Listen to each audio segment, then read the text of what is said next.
اللہ وہ معبود برحق ہے کہ اس کے سوا کوئی عبادت کے لائق نہیں، زندہ ہے، سب کو تھامنے والا، اسے نہ اونگ آتی ہے نہ نیند، جو کچھ آسمانوں میں اور جو کچھ زمین میں ہے سب اسی کا ہے۔ کون ہے کہ اس کی اجازت کے بغیر اس سے کسی کی سفارش کر سکے؟ جو کچھ لوگوں کے روبرو ہو رہا ہے اور جو کچھ ان کے پیچھے ہو چکا ہے اسے سب معلوم ہے، اور لوگ اس کی معلومات میں سے کسی چیز پر دسترس حاصل نہیں کر سکتے۔ ہاں، جس قدر وہ چاہتا ہے اسی قدر معلوم کرا دیتا ہے۔ اس کی بادشاہی اور علم آسمان اور زمین سب پر حاوی ہے، اور اسے ان کی حفاظت کچھ بھی دشوار نہیں۔ وہ بڑا عالی رتبہ ہے، جلیل القدر ہے۔ دین اسلام میں کوئی زبردستی نہیں ہے، ہدایت صاف طور پر ظاہر اور گمراہی سے الگ ہو چکی ہے۔ تو جو شخص بتوں سے اعتقاد نہ رکھے اور اللہ پر ایمان لائے، اس نے ایسی مضبوط رسی ہاتھ میں پکڑ لی ہے جو کبھی ٹوٹنے والی نہیں، اور اللہ سب کچھ سنتا ہے، سب کچھ جانتا ہے۔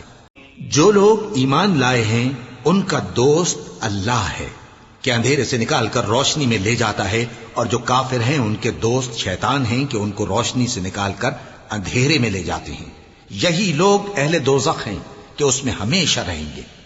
بھلا تم نے اس شخص کو نہیں دیکھا جو اس غرور کے سبب سے کہ اللہ نے اس کو سلطنت بخشی تھی، ابراہیم سے اپنے پروردگار کے بارے میں جھگڑنے لگا؟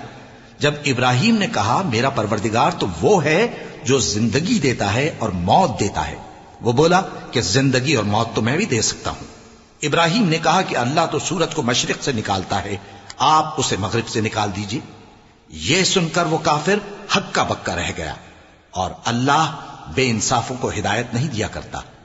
یا اسی طرح اس شخص کو نہیں دیکھا جس کا ایک بستی پر جو اپنی چھتوں پر گری پڑی تھی گزر ہوا، تو اس نے کہا کہ اللہ اس کے باشندوں کو مرنے کے بعد کیوں کر زندہ کرے گا؟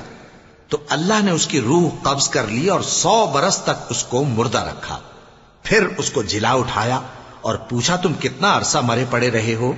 اس نے جواب دیا کہ 1 دن یا اس سے بھی کم۔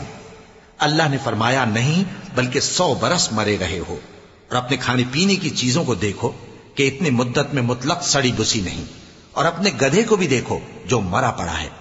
غرض ان باتوں سے یہ ہے کہ ہم تم کو لوگوں کے لیے اپنی قدرت کی نشانی بنائیں، اور ہاں گدھے کی ہڈیوں کو دیکھو کہ ہم ان کو کس طرح جوڑے دیتے اور ان پر کس طرح گوشت پوست چڑھائے دیتے ہیں۔